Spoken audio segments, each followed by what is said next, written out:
Natalie Bennett, leader of the Green Party, you told today the story of an Afghan boy who did not succeed, who died, but who had the right to stay in the UK.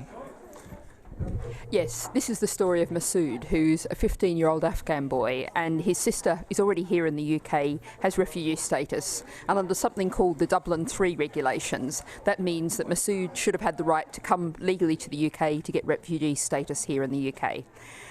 But he was stuck in Calais, and our government provides no mechanism by which refugees in Calais can apply to get to Britain legally.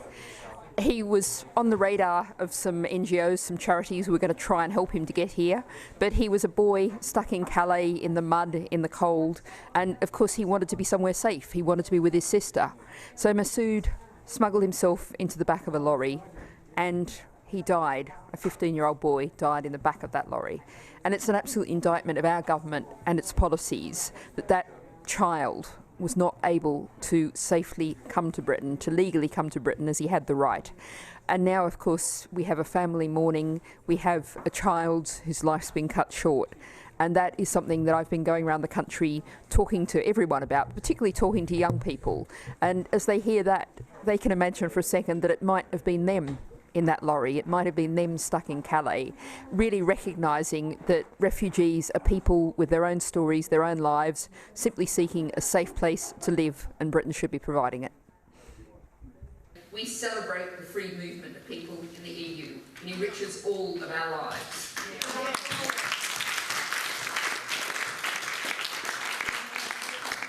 And there may be some people in this room who won't agree with me, but stay with me here, because I want to tell you a little bit about we're campaigning for a Remain vote in the referendum. Yes. We believe we should work together jointly on the problems that we face. But we're also, our campaign is called Greens for a Better Europe, because what we want is not just free movement of people in the EU, we want to abolish Fortress Europe, the way in which we've got free movement. Barbed wire at the edges, or indeed increasingly in the middle.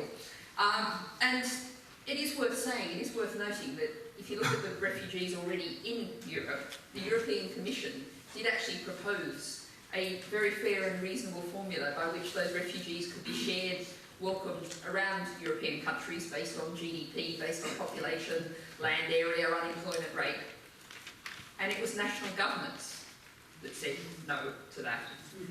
And that gives us a real pointer to what we need to do in terms of both making a better EU and indeed making a better Britain and all sorts of other countries, which is we need to change the politics. Yes. It's not so much an inevitably question of changing the structures, although of course if we're looking at Britain, electoral reform, given we've got a system that gave us a government with the support of 24% of eligible voters, we need to reform in Westminster, we need reform in Brussels.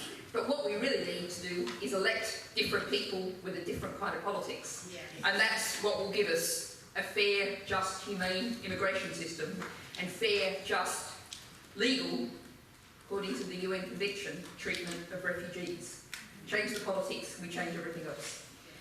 Now, I think some of the arguments we've seen in the referendum that are worth confronting, and I actually encountered the UKIP version of this back in January on 5 Live. I must admit it was a good job I was sitting down, because I might have fallen down, because I encountered a UKIP man who was there as a champion of why he wanted to leave the EU, because then Indian grandmas would be able to come and live with their grandchildren in Britain. Here's UKIP as a champion of Indian grandmothers, which is a new one on me. But what's been said, even by some relatively reasonable people who've been fooled, is by saying, oh, well, why should the people in Europe have free movement when people from other parts of the world aren't able to come to Britain? And I think it's really important that we tackle that head on and say, we don't have any kind of fair, humane immigration policy. That's not the fault of Europe, that's the fault of our government. And if you look at what's happening today, the SNP did a good job of highlighting the kind of pace that really, does often make the government roll over. A 7-year-old autistic boy in Scotland, whose first language is Gaelic, who the government wants to deport to Australia. And those are the kind of examples that really people do latch onto. But it's really important to put it in that broader context and say, Europe is not the problem here. I shouldn't personalise it, but hell I will. Theresa May is the problem.